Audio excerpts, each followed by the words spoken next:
Hello दोस्तों, आप सभी का वेलकम है द बायोग्राफी चैनल पे, जिस पे हम बात करते हैं कुछ खास लोगों की। तो इसी तरह हम आज भी आप सभी के सामने प्रेजेंट हुए हैं एक खास इंसान की स्टोरी लेकर। दोस्तों, आज हम बात करने वाले हैं एक ऐसी पर्सनैलिटी की जिन्होंने समाज के वर्ग को एक नई दिशा दिखाने का काम किया है। बाबा साहिब नाम से पॉपुलर ये एक इकोनॉमिस्ट, पॉलिटिशियन, सोशल रिफॉर्मर होने के साथ साथ इंडिपेंडेंट इंडिया के फर्स्ट लॉ मिनिस्टर और इंडिया कॉन्स्टिट्यूशन के आर्किटेक्ट भी रहे हैं।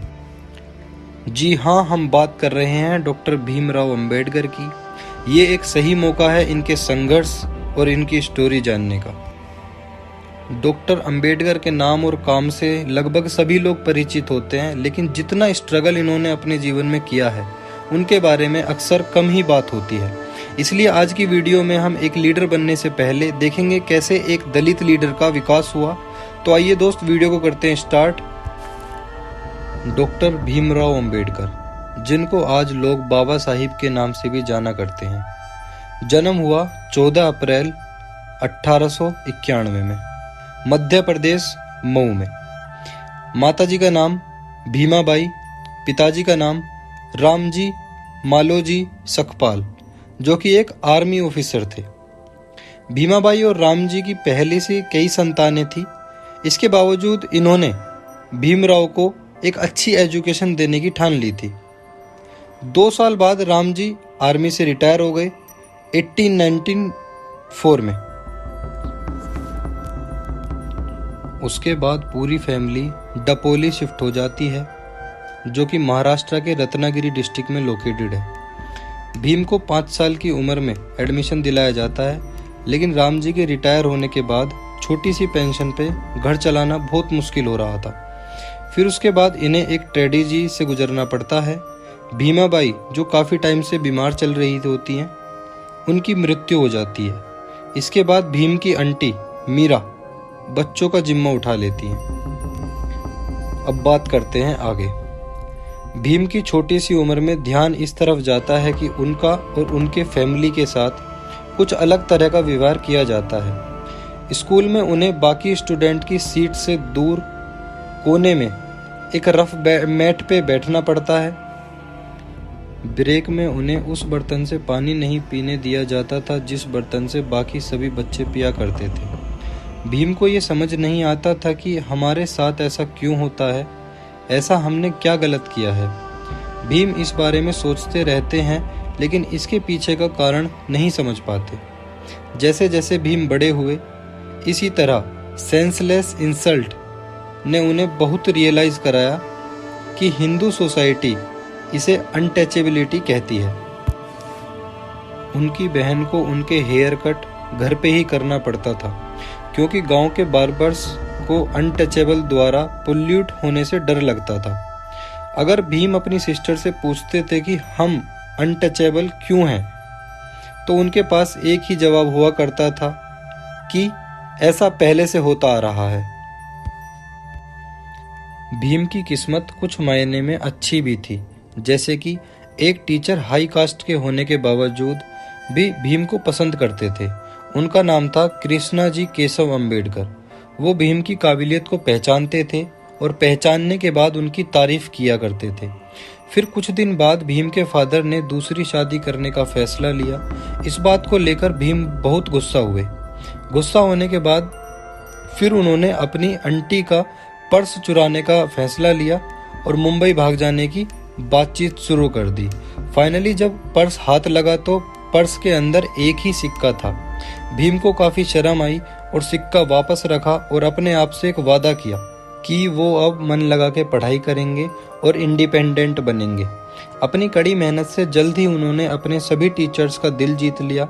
फिर उनके टीचर भीम के फादर से रिक्वेस्ट करते हैं कि आप इस बच्चे को बेस्ट टू बेस्ट एजुकेशन दें। फिर भीम और उनके फादर पूरी फैमिली के साथ बॉम्बे शिफ्ट हो जाते हैं और ऐसी जगह रहते हैं जहां गरीब से गरीब लोग रहते हैं, वो भी एक छोटे से रूम में। उन्होंने भी एक छोटा सा रूम लिया और उसमें रहने लगे। मार्केट में ऑन रोड उनका रूम था। जिसकी वजह से वो पढ़ नहीं पाते थे और पूरी फैमिली एक ही रूम में रहती थी, उसकी वजह से भी उनको डिस्टरबेंस होता था। तो उन्होंने फैसला लिया कि मैं अब दिन में सोया करूंगा और रात को पढ़ाई किया करूंगा। इसीलिए भीम जब भी स्कूल से आते थे, आने के बाद सो जाते थे और रात को 2 बजे उनके पिताजी उनको उठा दिया करते थे और फिर वह पढ़ाई करते थे। फिर उसके बाद 1907 में भीम ने मार्टिकुलेशन एग्ज़ाम भी पास कर लिया। अपनी कम्युनिटी से ऐसा करने वाले वो पहले ही इंसान थे।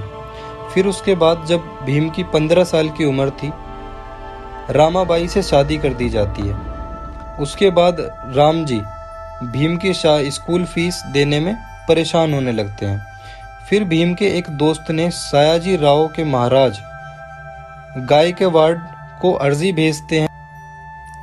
फिर उसके बाद 1912 में भीम बीए कंप्लीट कर लेते हैं। फिर सिविल सर्विसेज में छोटी सी जॉब मिल जाती है। उसके 2 हफ्ते बाद उन्हें वापस घर जाना पड़ता है। राम जी की ज़्यादा तबीयत खराब होने के कारण उनकी मृत्यु हो जाती है। फिर 1913 में महाराज गायकवाड़ की मदद से यूएसए चले जाते हैं भीम। फिर वहाँ कोलंबिया यूनिवर्सिटी से एमए करते हैं। डिग्री लेने के बाद वो नेक्स्ट ईयर पीएचडी कंप्लीट करते हैं। उसके बाद लंदन चले जाते हैं, जहाँ पे London school of economics join कर लेते हैं। फिर किसी कारण उनको इंडिया वापस आना पड़ता है। फिर उनकी जॉब लगती है सिविल सर्विसेज में। उनके ऑफिसर बनने के बाद उनके ऑफिस में अभी भी वही प्रॉब्लम थी, अनटचेबल वाली। क्लाइंट उनके पास नहीं आना पसंद करते थे। जब भी किसी क्लाइंट को फाइल देनी होती थी तो वो उनके हाथ में ना देकर उनकी टेबल पर फेंक कर चले जाते थे।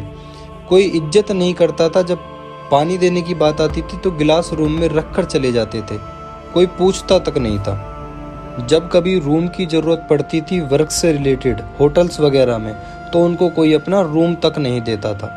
फिर वो अपनी कास्ट को सीक्रेट रखने लगे, जिससे कि लोगों को ना पता चले और सारा काम इजीली होता भी रहे। फिर उनको वापस बॉम्बे जाना पड़ा। एक छोटा सा बिजनेस स्टार्ट करने का उन्होंने सोचा। फिर स्टार्ट किया इन्वेस्टमेंट का बिजनेस। लोगों को कास्ट के बारे में फिर भी पता लगने लगा तो लोगों ने बिजनेस छोड़ दिया। वहाँ पे वो बिजनेस बंद हो जाता है। इंसान के अंदर काबिलियत तो बहुत थी, लेकिन एक कास्ट की वजह से उनको इतना सब कुछ फेस करना पड़ रहा था। फिर उसके बाद भीमराव जी की ज़िंदगी का एक न्यू फेज शुरू हुआ।